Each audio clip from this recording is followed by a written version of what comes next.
Guys, I'm Greg Trzavosty with Deepest Dream and the CinemAddicts podcast. Pleasure to meet both of you. Nice to meet you. Nice to meet you. First off, Deon, fear and is horror and the thriller genre, is that something that you've always been passionate as a filmmaker? And just watching from what I saw from the trailer, it's just a big ensemble and a lot of editing. And how did you approach this film?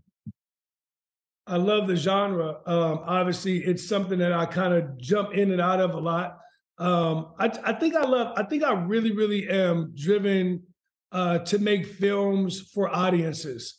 And I think those movies sparked that. So Black and Blue was an audience movie. Intruder was an audience movie. Traffic. But I think I always kind of try to get that message inside of these films. This movie is very quickly becoming one of my favorite movies based on the fact that what it represents and what it is. And also me having a chance to work with my brother again, man, Andrew, who I think is arguably getting ready to become one of the best we have in the space. He's a student of the business and of the craft and of the art. And I think this movie, him, T.I., Joseph Sikora, Annie, and Ruby, I think became a sort of film school for all of us, where we all, me as a director as well, learned like, yo, there's another level to this, and we got to hit it right now, or we're not going to deliver what we need to deliver.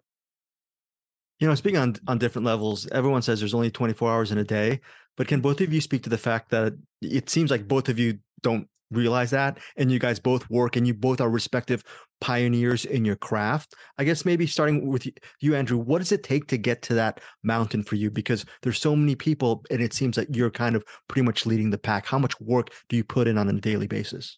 Yeah, it's passion. I think that's what drives me. The passion, the fear, the overcoming the fear of failure, embracing the fear of failure, knowing that you have to put in the hours and dedication and everything for it to work. Like a normal person going to a job, they do a 9 to 5. I'm going to sleep at 4 a.m. because like if I have an idea and I need to write something or I need to think of something for the next day, I stay up and I get it done until I gotta get it done. And that's the pros and the cons of being your own businessman. Do you see a kinship with Deon regarding that, as far as being an artist and also being a businessman and a visionary? Is that why you guys pretty much connected on a collaborative level? Oh yeah, Deon knows hustle more than anyone knows hustle. Deon, if you know Deon's story, you know that he built himself to where he is today by believing in himself, by having that faith in himself, by becoming a fearless man. You have to be fearless to be in the position where Deon is. You got to do your research on Deon, but you'll see like his movies have progressed to become independent movies that have blockbuster numbers. How is that possible? So yeah, that's a shout out to Deon and his hustle. Yeah, my final question is, I'm excited to see Fear, but it seems like complacency is not a visitor in your home. Why not? I mean, after you do a great movie, how do you have time to pat yourself on the back? What keeps you moving forward and not sitting on your couch and just reaping the benefits, just moving forward? Man, it's interesting. Bash, thank you for that, man. I love this dude, man. No, that's I don't know, man. Maybe it's a fear of not having another opportunity to do it. I really, like Batch was just saying before, as a director, I really came in a world where I made a movie and I was like, damn, we got one done. Like, I wonder if I could make it again. And after you get so many no's, man, you just become, immune to the regular world and you're just trying to keep going. And that's just what I've never, if you look in a rearview mirror, you'll crash. So I've always been like, okay, I'm done with that. It's there. I'm gone. You know what I mean? And hopefully they'll feel it. Hopefully they'll see it.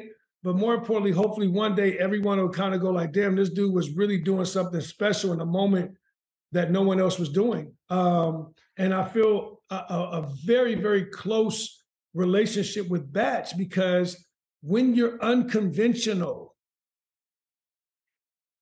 people don't understand what you are, so they don't accept you.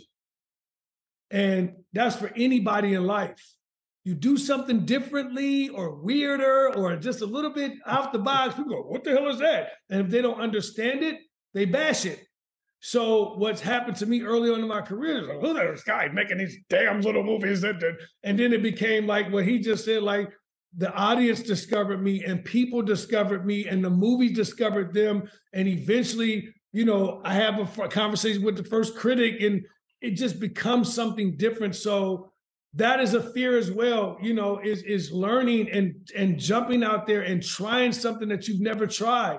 And I like to say that Batch, myself, and probably you as well, Greg, we're first generation. Whatever you like, no one in your family did what you're doing right now. I can guarantee you that.